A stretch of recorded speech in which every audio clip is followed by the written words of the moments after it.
to $1 billion company that wasn't, already a big branded consumer electronics. But It's an amazing success. But that's a great example, because what you're just talking about is the overnight wonder that actually took 6 years, right?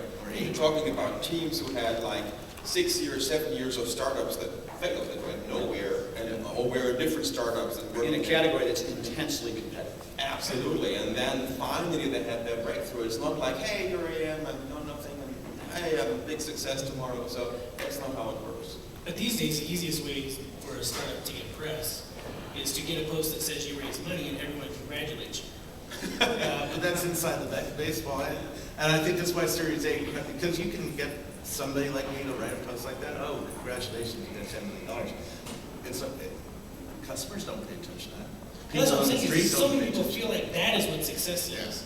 Like, I'm going to do this startup thing. I'm going to become an entrepreneur because it's a great way to raise money. And By the way, be I successful. rarely talk about people who raise money unless they raise an extraordinary amount of money, and that usually is some sort of social proof that they have something that I should pay attention to. I think a good way to ground yourself is, like there are people coming and say, hey, we're catering to the gaming, online gaming market, or social and Facebook. It's a $30 billion market. And a good way, yeah. Sorry, did you say the Series A crunch that we've been hearing about is real or not? I don't think there is any more crunch than ever. It's just the usual selection process. I think there's always a crunch, right? It's a funnel, right? Companies get started, and there's always fewer companies that raise the next successive round of things. Since I don't have any dollars on the table, I'm not an investor. I would say it's not a Series A investor crunch. It's a quality problem. Yeah. There's not enough good companies out there. BS, love you, but BS, the problem is there are too many people becoming seed angels. Yeah. So it's a reverse crunch. There's so much money at the baseline, $10, $25, $50,000 level, to funds, and we're in this building, we bought a 26-story building in East Bay. That's what's reversing the funnel. And that's causing the talent to spread out into multiple companies instead of being centralized. So the borderline ones who could maybe get funding in the old number at the seed level are actually not, and they think it's a crunch, when really they should have squeezed a couple companies together like Intel next time. Good observation. Yeah. But so to ground yourself, so you come in with like $30 billion market. The hospitality services and restoration is $1.8 trillion just in the US right now. Like nobody in the Silicon Valley. Let's keep it real. Brands sell much more wares than you will ever make money with. M&A transactions, the way we see snake, right? So if there's an M&A transaction or an IPO, right, there's been 5% of the total volume of M&A transactions have been in the tech sector. 5%.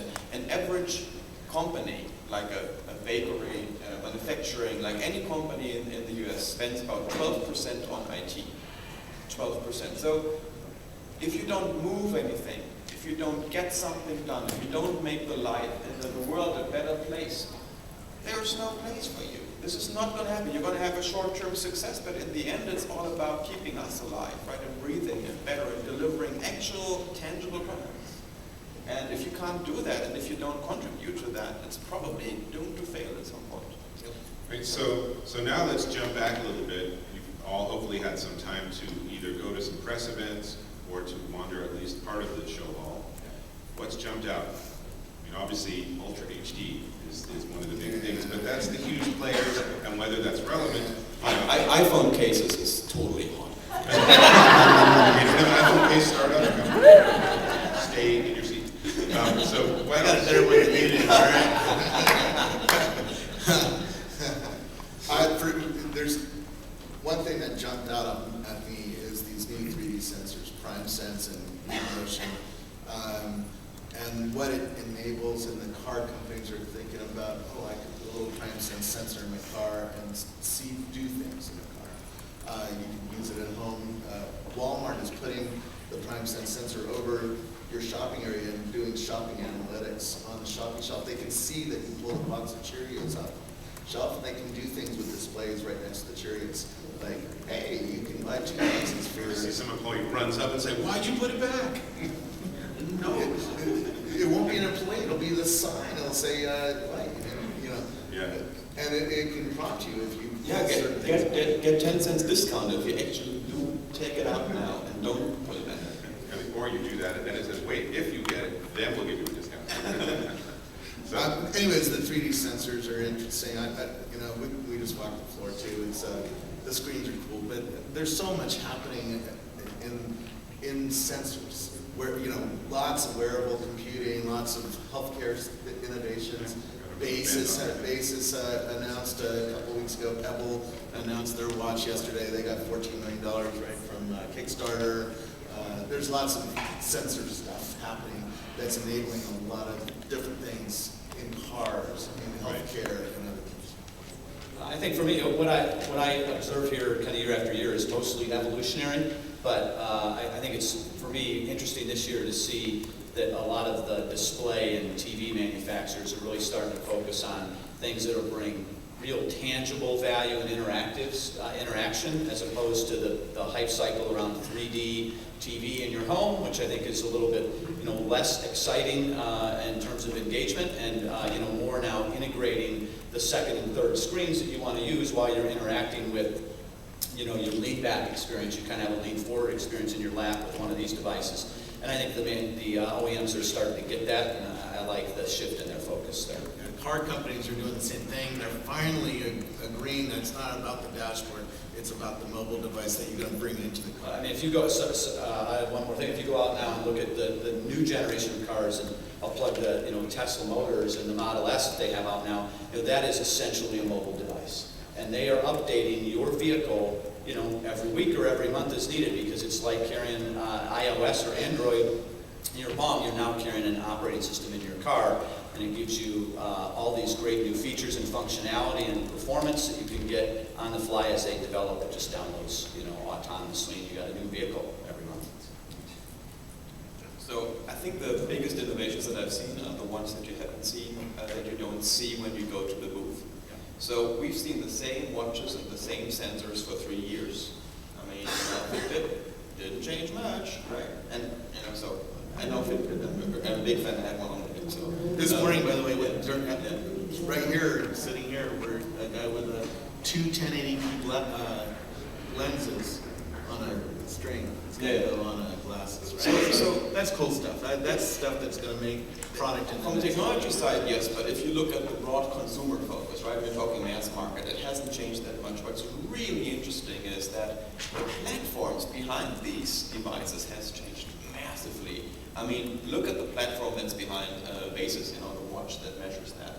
Completely overhauled, completely new look, and they haven't even, they just launched and already are in version 2 with the habit cards. For marketers, there's a lot of opportunity in that area, because suddenly you have all these new channels on the platform side that you need to look at. And if you just roam the show floor and look for something really exciting and new, you might think, it's the same old stuff, right? Same watches I saw last year, same Fitbit, same e-health, same sensors. But if you start talking to these guys, oh yeah, my platform now connects to Twitter, and my platform now knows, what you actually tweet about, what you're excited about, and gives you new habits, to establish a healthy more life. To say, hey, maybe next time when you're at Costco, buy this kind of stuff, not this kind of stuff. So really interesting things that are happening on the platform, and it doesn't even look like marketing or advertising anymore, because it's such a raw area. And I think the second thing that I saw that was at least interesting to me was all the 3D stuff that's going on the 3D sensors, 3D imaging, and it's 3D video, 360-degree video. That's something we've seen before. What's new about that is all the contextual data that they add with platforms from Intel, like a New Air is one of the companies that's very interesting. That has a sensor basically on your iPhone, uses all the sensors it has without draining your battery. It adds about 1% more battery load on the phone. But I remember running through South by Southwest, and there was all these new launches where, hey, who's near me who I should chat with? And then suddenly after 2 hours my phone was done, dead. Right. That's why I have a Mophie in my pocket. That's why I have one on my phone. Exactly. So everyone's saying, oh my God, right? I would love to have more contextual data.